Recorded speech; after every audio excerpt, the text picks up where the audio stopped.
হাতে গ্রেফতার বেহালার ব্যবসায়ী জয় এস কামদার। সান এন্টারপ্রাইজের ম্যানেজিং ডিরেক্টর জয় কামদার, তাকে গ্রেফতার করা হয়েছে। এর আগে আপনারা জানেন যে 1 এপ্রিল সোনা পাপ্পুর বাড়িতে তল্লাশি চালানো হয়। সেখানে যে তথ্য পাওয়া যায় তার উপর ভিত্তি করে কামদারকে গ্রেফতার করেছে এনফোর্সমেন্ট ডিরেক্টরেট। সকাল থেকে একাধিক টিমে ভাগ হয়ে ইডি তল্লাশি চালায়, তারপরে আটক করা হয় কামদারকে এবং তারপর গ্রেফতার। আরো বিস্তারিত জানবো, আবির দত্ত আমাদের প্রতিনিধি রয়েছে। দীর্ঘ জিজ্ঞাসাবাদ চলেছে। আবির, ঠিক কি অভিযোগ রয়েছে, কি কারণেই বা গ্রেফতার করা হলো জয় কামদারকে? দেখো, যেটা ইডি সূত্র থেকে জানা যাচ্ছে, এই যে জয় এস কামদার, তাকে ইতিমধ্যে গ্রেপ্তার করা হয়েছে এবং বেহালায় তার যে বাড়ি, দীর্ঘ সেখানে তল্লাশি অভিযানের আগেও চালানো হয়েছিল, আজকেও চালানো হয় এবং তারপরে তাকে আটক করে নিয়ে আসার পর দীর্ঘ জিজ্ঞাসাবাদের পরে তাকে গ্রেপ্তার করা হয়েছে। কিন্তু তার বিরুদ্ধে অভিযোগ কি, যেটা ইডি সূত্রে জানা যাচ্ছে, প্রায় 1100 কোটি টাকা কিন্তু প্রতারণার অভিযোগ। এবং সেই প্রতারণা হয়েছে কিভাবে, বিভিন্ন জায়গাতে এই যে জমি কেনা বেচাকে কেন্দ্র করে যে কেলেঙ্কারি বা সেখানে যে প্রতারণা করা হয়েছে। এবং সেই ক্ষেত্রে একটি বিষয় দেখা গিয়েছিল যে তার বাড়িতে যখন তল্লাশি চালানো হয়েছিল, প্রায় 1 কোটি টাকারও ওপরে সেখান থেকে উদ্ধার করা হয়, সোনার গয়না পাওয়া যায়। এবং পরবর্তীকালে তদন্ত এগিয়ে নিয়ে যাওয়ার সময় দেখা যায় যে 4 মাসে প্রায় 500 কোটি টাকা ডিপোজিট করা হয়েছে বিভিন্ন অ্যাকাউন্টে।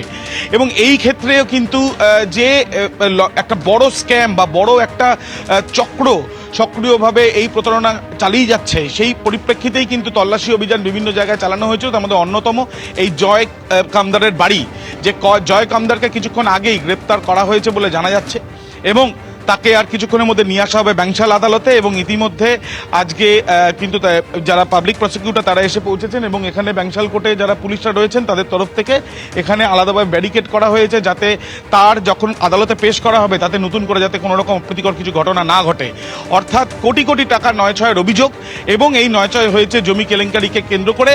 এবং তার সঙ্গে এই যে তার যে বিভিন্ন জায়গায় ডিপোজিট রাখা বা লেনদেন সংক্রান্ত বেশ কিছু যে তথ্য পেয়েছে ইডি, যেটা সন্দেহজনক, এবং সেই মর্মেই জিজ্ঞাসাবাদের পর তাকে গ্রেপ্তার বলে ইডি সূত্রে খবর। বেশ আবির, আপাতত তোমাকে ধন্যবাদ। এবার আদালতে যখন পেশ করা হবে তখন নিজেদের হেফাজতে রাখার জন্য ঠিক কি যুক্তিকে সামনে রাখবে, আমাদের সেদিকে টানা নজর থাকবে। দেখতে পাচ্ছেন জয় এস কামদার গ্রেফতারির পর তাকে নিয়ে যাওয়া হচ্ছে।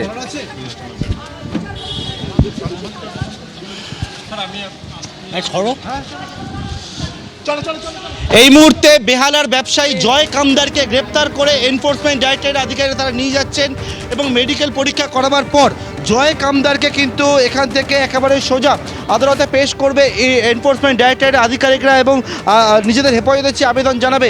ইডির আধিকারিকরা বেহালার যে বাড়ি, সেই বাড়িতে দীর্ঘক্ষণ ধরে আজকে তল্লাশি জিজ্ঞাসাবাদ করেন এবং তার পরবর্তীকালে একেবারে ইডি আধিকারিকরা জয় কামদারকে আটক করে নিয়ে আসে সিজিও কমপ্লেক্স। এবং তার পরবর্তীকালে জয় কামদারের পরিবারের সদস্যদেরকে জানিয়ে দেওয়া হয় যে একেবারে তার বিরুদ্ধে যে বেআইনিভাবে আর্থিক লেনদেনের বিষয় সামনে এসছে এবং তাতেই কিন্তু গ্রেপ্তার করা হলো বেহালার ব্যবসায়ী জয় কামদারকে। ক্যামেরায় অভিজিৎ দত্তের সঙ্গে Parthapratim Ghosh, ABP Ananda, Kolkata.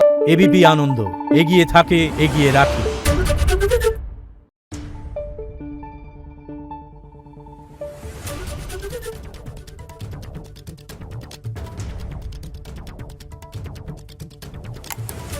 Thank you.